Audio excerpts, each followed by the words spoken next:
So that's $250 for each member of the crew, $300 for respect to the bosses up north, and $500 for the clubs. Course you were supposed to have 5 times the amount. But, boss, the bat. I don't want to hear nothing about the goddamn bat.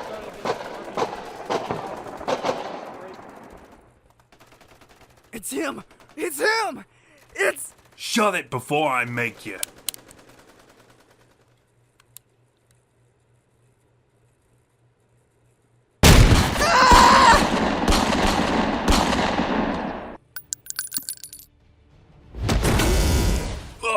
You're not the Batman.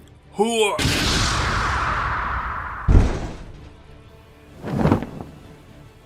Ah, evening, officer. They call me Superman.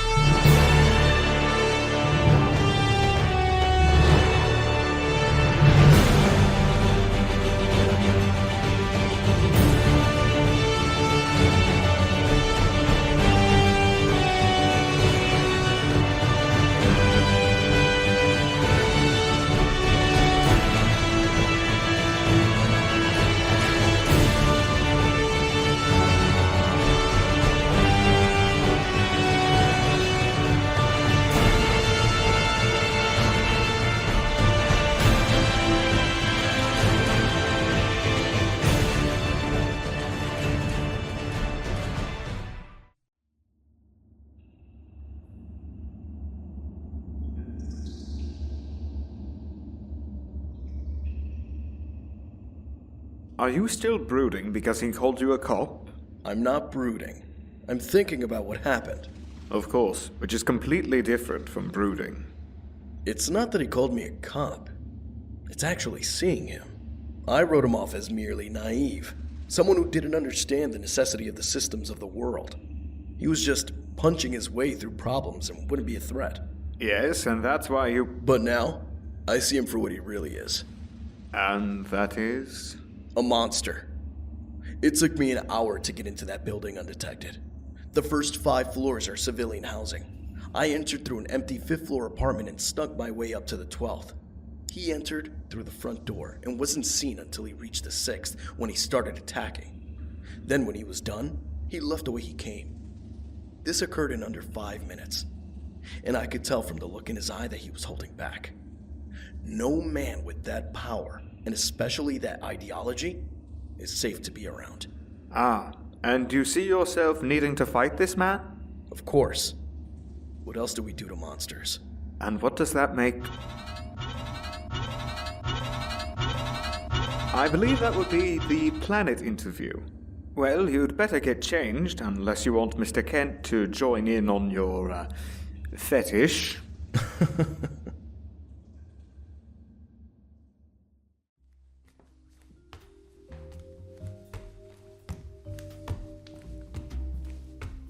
Apologies, Mr. Kent. I had a rough night and I needed to take a shower. Not at all. Though if you're going to be in just a towel for next week's interview, you might want to wear a cup. I thought you were interviewing me. Oh no, I'm terrible at interviews. I'd probably just ask a lot of basic questions that wouldn't really go anywhere. Miss Lane's going to be interviewing you.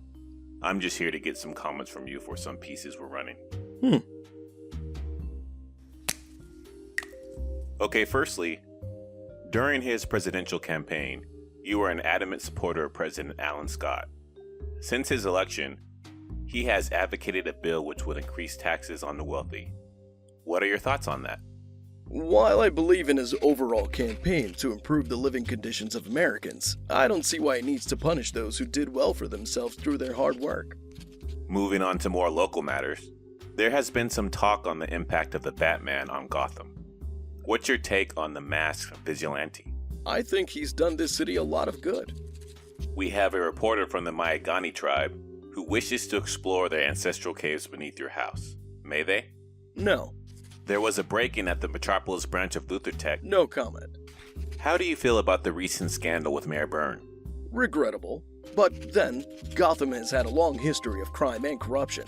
I just hope people like Harvey Dent and Jim Gordon can make the city better than it was before. Is it true that Wayne Industries is laundering money through various Swiss bank accounts to fund I'm sorry, but I can't say this one with a straight face. A bat moon base to get the Batman to work for Wayne Industries? No. Finally, do you have anything you'd like to share about the wilderness period of your youth before we make it public? Make what public? Oh, you know, the triplets from Paris, the magician in London, stuff like that. It's a pub piece, but sometimes you need to write them. Oh, in that case, I think those stories speak for themselves. Well, it was a pleasure talking to you, Mr. Kent. It was all mine, Bruce. Before you go, there was something I've been meaning to ask you. You're from Smallville, aren't you? I grew up there. Well, I think we met up when I was wandering America. Sorry, Mr. Wayne, but before today, I had never seen your face. Oh well, it was nice talking to you.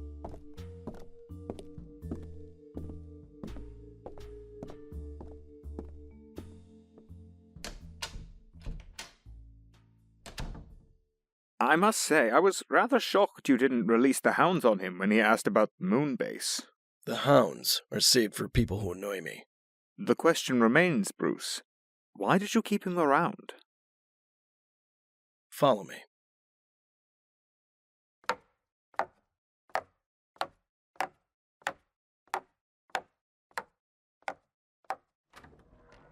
I must say, there are some corners of the mansion even I haven't ventured into.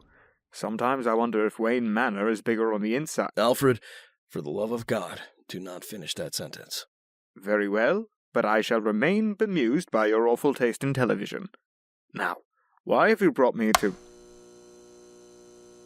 How long have you been designing this conspiracy board? Long enough. Behold, Alfred, the secret history of Superman. Man ages to death before wife's eyes. A number of red and blue blurs were spotted in the sky shortly after the man died. Young boy single-handedly stops Pepe Silvia.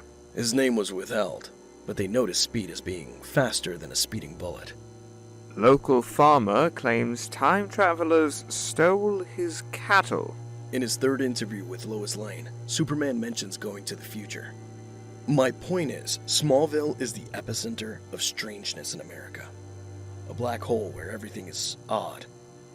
And at the heart of it all, Meteor shower strikes farmland.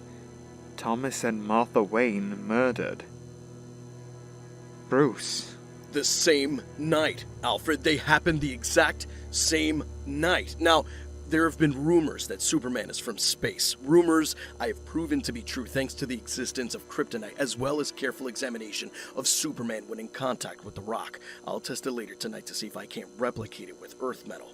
Normal humans are not affected by the space rock, whereas it brings him immense pain. Thus, he must be an alien. And yet, he clearly affects an American accent rather than some alien, unknown accent. And while most would attribute that to him trying to sound safe and secure, I noticed that it's too Bruce. perfect to be of such Master a use. Wayne. Thus, he must have a secret identity, Please. of which I've narrowed down to 3 possibilities. Lex Luthor, Pete Ross, and Master Wayne! I have been a student of many mystical practitioners who have outlined complex and sometimes over-the-top mystical events. Events that seem to have absolutely nothing in common until they do. They are coincidences of importance, tied together not by the will of some omnipotent god or some vast and insidious conspiracy, but by the thematic core of the story we forge from the mess of the past and call history. Otherwise, you're just trying to ascribe a rudder to a rudderless universe. You say these 2 events are tied together. Now please, for the love of God, tell me, what ties these 2 events together, thematically? Because from the sound of it, you're trying to argue that the existence of Superman killed your parents. I'm going to head out and get some air. I think that would be wise.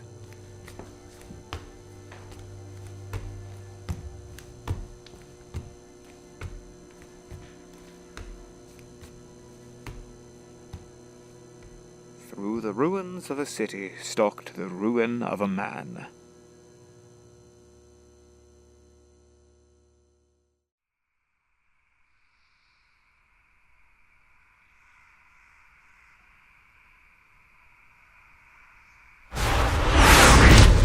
Ah! You had me started, lad. Apologies. He was robbing a bank, and while I'm against banks on principle, I know who they'd punish if all the money was gone. And why'd you bring him here, lad? Shouldn't he be in a cell? And leave him to the mercy of the prison industrial complex? Or have his bloody face stamped beneath the jackboot of the GCPD? No thank you. Better to rehabilitate than to punish. Don't you think, Dr. Wolfgang Baxter III. So, what brings you to Gotham, Superman? Bit far away from Metropolis. Well, between you and me, there was a robbery in Metropolis. Someone stole a very interesting rock, and I tracked down the thief to the streets of Gotham. I was actually on his trail when I came across... I'm sorry, I didn't catch his name. Looks like a new one.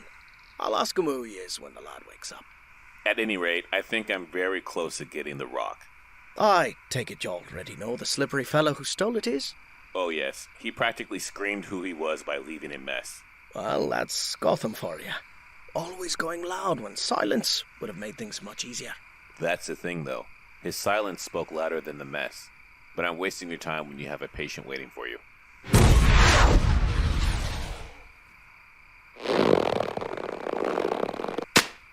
Note to self. Baxter is blown. Create a new Arkham identity when Superman is dealt with.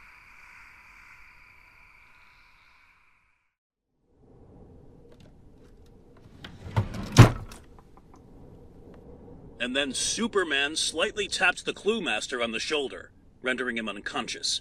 He then carried him to Arkham, leaping over each tall building in a single bound, before heading off to... somewhere. Do you want me to be honest? I always respect your opinion. I don't see the problem with Superman. Well, you're wrong. I feel like I would be a hypocrite if I sided against him. He's very much like the Batman. You say that like it's a good thing.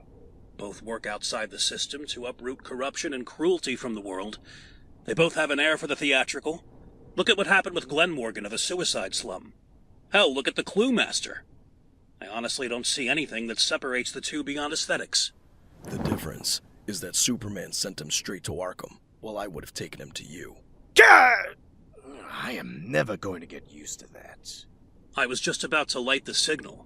It seems Superman has been taking down several noted businessmen with loose ties to the Maroni crime family. Unsurprising. He works on little to no evidence, and then lucks out on being right.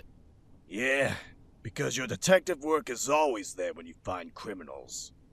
There's going to be a minor shootout between the Maronis and the remains of the Blake family on the corner of Finger and Robinson. They're under the leadership of a man named Sionis, and he... Forgive me, but it sounds like you won't be joining the fray? There are some more pressing matters to attend to.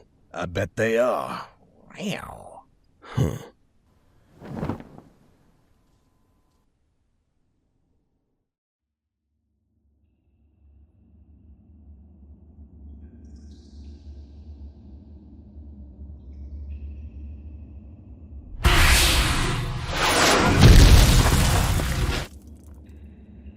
So, this is the Batcave. Gotta say, I was kind of expecting something more Dracula than this minimalistic style. Save critiques for later. Now where is...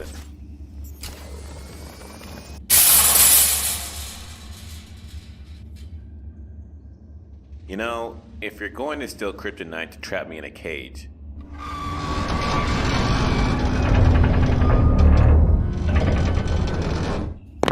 maybe put some in the cage?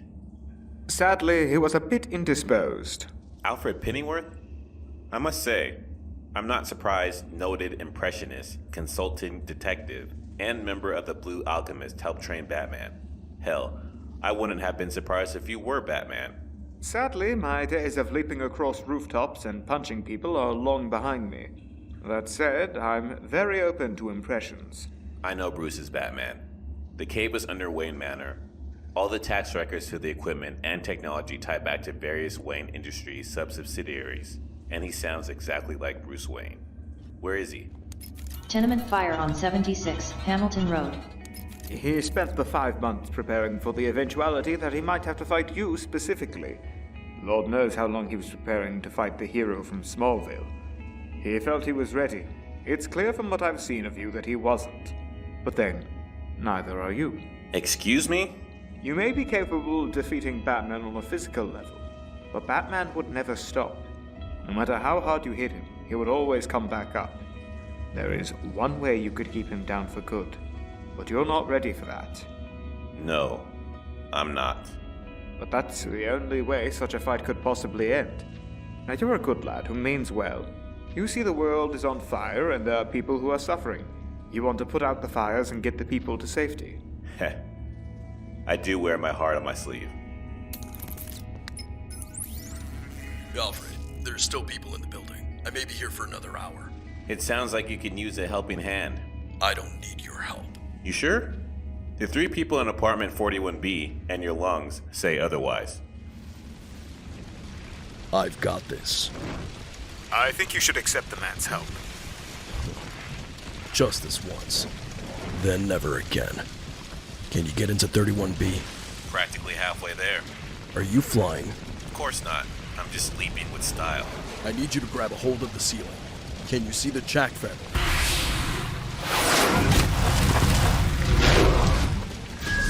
Yeah.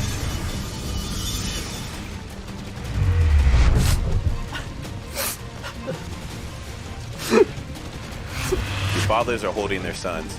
I need you to break the floor around them, then get them out by the window you came in through.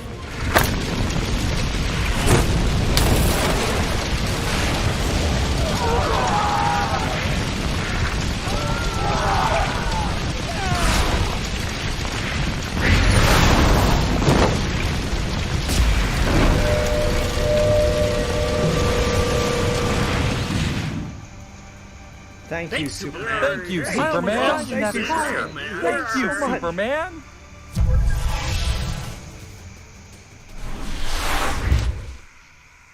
Why did you do it? Not that. Not the trap. I've had all the must there be a Superman arguments before, and I don't need to do them again. I mean the other thing. The fire. I could hear all the people you saving. The child crying in your arms. Jonathan Johnson. The old man trying to get the family album from the fire. Stephen Morrison. The girl who tried to save his sister's cat. Mary Jane Parker. You saved them all? Why? You know why. I know why I do it. I don't know why you do it. My father was a doctor. Every day he would go into the clinic and treat countless patients. Near the end of his life, there was a disease going around. A deadly disease. The death toll was higher than it should have been. So many things that were causing the toll to just get higher and higher. Stupid, avoidable things. He couldn't cure the disease. But that wasn't his job. It was his job to make people better. I hope to live up to that someday. I think that's a dream worth living up to. You know, for a cop. I won't be in your city for much longer. Probably gonna leave right now. Is there anything else you wanted to know? Wait. How are you hurt by the kryptonite? It's not radioactive, not in the slightest. And yet, it's capable of bringing you immense pain. Even if it was radioactive, your reaction to it isn't how radiation works. You just magically stop being affected by it once it is gone. Why? Sorry. That's something between me and my therapist.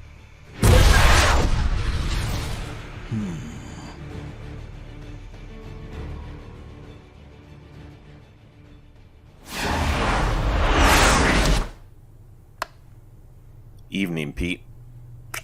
How was Gotham? It was interesting. I mean, I didn't end up fighting Batman, so that's a win. Ended up saving people from a fire instead. Clark, there's something I want. I think Lex was trying to set up a huge battle between us, get us at each other's throats. He really needs to stop underestimating people's abilities. And while I don't think Batman could get into a fifth dimensional safe, Lex should have assumed that he could. Clark. Fortunately, cooler heads prevailed and... Clark! Why are your bags packed? I don't think this is gonna work out. Well, what? I don't feel comfortable in Metropolis, and we're not working. I feel like there's a wall between us, like we're going in different directions. I don't know how to put it into words. Just tell me what's bothering you. I've always been honest with you. Honest? You mean like when you spent years lying to Lana and I? How we knew what you were capable of, but you not only lied to us about it when we confronted you, but you then tried to gaslight us to make us not know what we knew. We forgave you because we were young and didn't know squat. But you didn't have the decency to say, I can run fast, fly, and lift a cow with one hand? No. You wanted to go about gallivanting the country, punching monsters in the face without us cramping your style.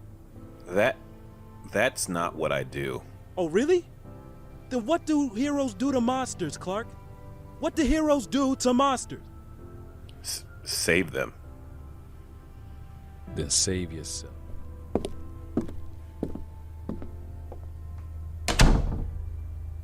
Damn.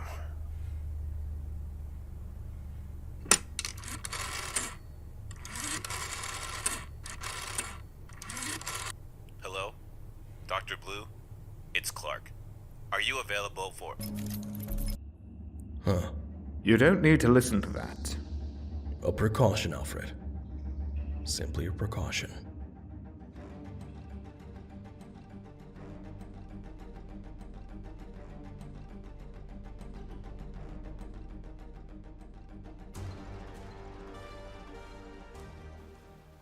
Hello everyone, I am a geek for fun, and welcome again to one of these behind the scenes of Echoes of the Night interviews with the cast and crew. This time in our first crossover episode with someone outside of the Gotham circle, we had to go to the one and only Superman himself to talk to us about what went down in this episode and their approach to the character.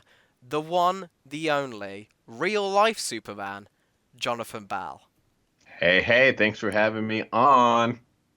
Anytime. This has been, we've worked together on a couple other things, but this has definitely been the, I guess, most ambitious thing we've managed to have you on for, and the first Batman-related thing. So before we go too deep into The Last Son of Krypton, I want to ask you, what are your experiences with the character of Batman specifically, and this corner of the DC universe? Well, Batman, like, he's not even in my top 5 superheroes, honestly. So it's always been like Batman, Superman, Batman, Superman, Batman versus Superman, and I've always been a Superman fan. There are some Batman storylines that I like, but I'm not really a huge fan of the character. Although I do love the world's finest dynamic between the two of them. Mm-hmm. And I think that's something that's really strong here. Is we get to see the early days of that. We get to see kind of the butting of heads with two people who are two young guys who really don't seem to get along because they go about the hero thing in such different ways. What do you, given this is like a younger Superman, like just starting his career, he's in his early 20s, how do you feel about that version of the character, the one who can't fly yet? Does that appeal to you more, or is that something you haven't had a chance to play with yet? I don't think it appeals to me more because I think I like Superman in the beginning because of the whole flight thing also. That's like one of the things that drew me to his character. But I think it will play out pretty well if he's not flying because he's got to learn how to make do with all of his other powers first as opposed to like, quote unquote, the easy way out with flying, Mm-hmm. So it should be some pretty good character development with how he ends up saving people or going places or doing things without flight. Mm-hmm, definitely. And I think that's something where, just going off from your performance with what I hear, Superman's one of those guys is because of his upbringing, that's what really shapes him. He doesn't really learn on the job as much as Batman did because Batman kind of has that childhood trauma that drives him, whereas Superman, like you've said previously, has that kind of inherent kindness. Do you think that's something that Batman should learn more from or would you think they're almost they balance each other out because one's so cynical and one's so hopeful? I think it's a good balance between the two. Like that's why I love the world's finest dynamic because you could tell that they get along and they're friends, but also they just have two totally different mindsets, even though they're trying to accomplish the same goal. So I think having them both on the opposite end of like the hope and optimistic, hope and pessimism, and one believes the best of things, and the other one believes that like the worst of the people. So I think that dynamic actually plays really well as like a crime fighting duo. Definitely. Especially almost you're kind of playing Superman, at least from the audience's perspective, because we've been back with Batman for the majority of these episodes. Superman almost takes the role of like the villain in this. He's a force against Batman, which you see in a lot. Like BVS kind of does the same thing. Dark Knight Returns. We're always pitting these two characters against each other. But what I like about what Sean did, who Sean Dillon is the writer of the script, what I like about what he did here, and I want to know your thoughts on this, is Superman is an antagonist for Batman, but he's someone that Batman needs to learn from. He's not like someone he has to beat. Like Superman doesn't get beaten in this episode. He pretty much comes out on top. How do you feel about that? Because normally it's Superman who has to learn a lesson from Batman. I think it's pretty awesome how it's written and flipped that on its head that way. But yeah, I think showing a more of a, I guess, less prideful, less vulnerable side to Batman as somebody, and especially with him being younger, because he's the world's greatest detective, but he had to end up that way somehow. So for him to actually learn and be willing to learn about all the different aspects of Superman, different people, maybe like in the future, different members of the league, it shows a willingness to want to be the best at something. Given a little bit more on your side of things now, how has your experience been with acting and voice acting, like just in general for you? Yeah, I don't really have experience with that. No, that's good to hear that because you blew it out of the park, and I wanted to know how was that like for you? Because for those who don't know, Jonathan is probably one of the most biggest Superman cosplayers out there. Like, don't undersell yourself, man. You've gone viral multiple times, and deservedly so. But you're playing Superman in a very different way with photography than you are here with audio. How did you feel about that? Was that a challenge? It was pretty challenging. I mean, I had to do a couple things more than once, because once I hit record and, you're like, okay, it's got to be right and perfect and good. So it is a big difference when you have to read and convey emotion through your voice as opposed to conveying something on a physical aspect with photography. So it is a bit different and a bit of a challenge, but I love a good challenge, and it can only help me get better with voice acting and acting in general. Definitely. And for your Superman, then, your take on the character, did you have any inspirations for it, or were you specifically thinking about how can I make this the Jonathan Ball version of Superman? Was there anything like that? I kind of wanted to have this kind of hopeful, like nothing could kind of go bad. I'm still learning, because even though he's younger, he still has this I'm invulnerable type. He doesn't really know that much about. Well, I guess he was trying to find that much about kryptonite and everything, but he still hasn't been beaten down by a bunch of villains yet. So we kind of want to bring this hopeful, optimistic, like way optimistic view of somebody that's just starting out wanting to make a difference in the world. And I think that kind of energy, a lot of people are feeling recently, and I think that's something that Superman, you'll see so many times, and I'm sure you've seen the articles where like WB doesn't know how to make Superman relevant, but that core idea you just touched on of the guy who's got the kind of gumption to be like, no, I can make the world a better place, that like eternal optimism, that's as relevant as you can get right now. Yep, that really is. And given all of that versus Batman, who's kind of going in a more cynical direction, as the actor for Superman, and we haven't spoke about any future plans, I'm just curious about where you think, Where would you like to see that go with this version of Clark Kent, given we can kind of do everything? And I guess the big elephant at the room at the end of this episode is this has been the first Superman in history that we revealed to be in a homosexual relationship with Pete. Did you have any thoughts about that, and where'd you like to see stuff like that progress? I mean, honestly, I didn't really have any too deep thoughts with it. I mean, we're progressing as, a culture in the comic book industry. So, every storyline is going to have different storylines. And I think it's awesome if that's an idea that you want to explore, then, it kind of, in this day and age, it takes guts to pursue something that's like pretty much against canon. So I think it's great that if you have an idea and want to make it work differently, then you're not afraid to try something different. And I mean, I think that goes doubly just for you as well. You're going out and being Superman in a way that most people aren't. They'll see Clark Kent like, oh, classic Midwestern white farm boy. Are you Val Zod or something? It's like, no, you're said many times, you are just Clark Kent. That takes a lot of guts.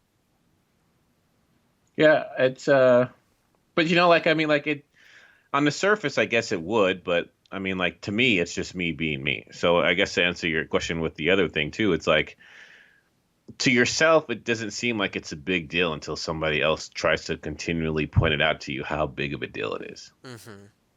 I think that's probably why you're playing Superman here, because that's a Superman response. He's just doing his job. He's just being him. All of that's fantastic. I guess then the only thing left to say is, where can people find you, Jonathan? People can find me on if you go to Google or any social media, if you type in Seattle Superman, or you could type in Jonathan Bell, JONATHANBELLE. You could find me on pretty much any social media platform. All of the links for those will be in the description below. I hope you've all enjoyed listening to this, and we'll be back again next week with another episode and another behind-the-scenes interview at the end of the episode. Given all of that, let us know in the comments what you thought of the episode, check out Jonathan, and as always, have fun, geeks.